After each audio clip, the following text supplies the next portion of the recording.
withdrawn from Afghanistan. I think we should be beginning to go, and I think the first step in that should be that the front benches of the major political parties should recognise that this mission has no defined or coherent purpose, has failed according to its own lights, cannot conceivably succeed on the terms which Gordon Brown stated today.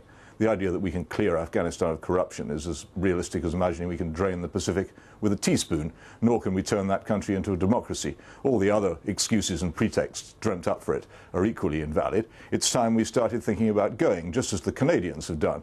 They will be leaving next year. And that is a decision they've taken despite being staunch allies to the United States and a very responsible country. Their army simply couldn't take it anymore, and nor could Canadian public opinion, because they couldn't understand what they were doing. We're going to arrive at that position. The ridiculous thing about Britain at the moment is that nobody on the front benches of any of the three major parties is yet prepared to say so. It's absolutely clear from what's going on that they will have to say so eventually. In the meantime, while they dither and lack the courage to say what they need to say, good men and women are dying in Afghanistan for a cause which nobody can explain. We had earlier on, we spoke to a lady in Afghanistan who runs an orphanage there.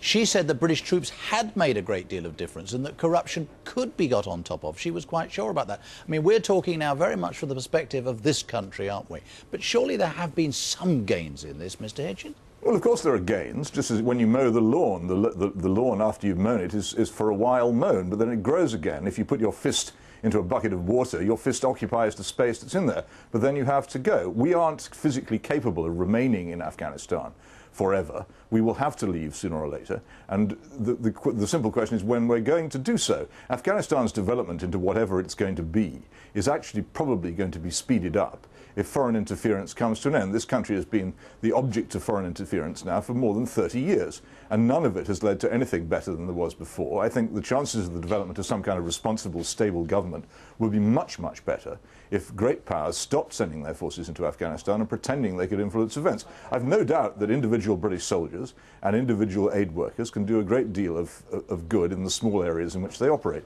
The problem is what you don't change is the political nature of the place, and you don't change the fact that in the end it has to govern itself and we can't stay.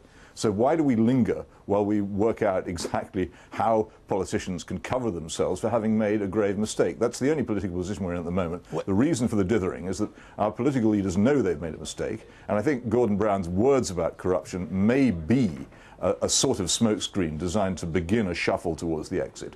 They know they've made a mistake, but they aren't prepared to admit that they've made a mistake to the public or to the troops they've sent there. So if our troops were to come out, you say the Canadians are going, one doesn't know about United States resolve, but if everybody was eventually to clear out in a reasonably short time, Taliban take over, and that's all fine and dandy, is it? Well, it's not fine and dandy, but we have to recognise there are things beyond our power.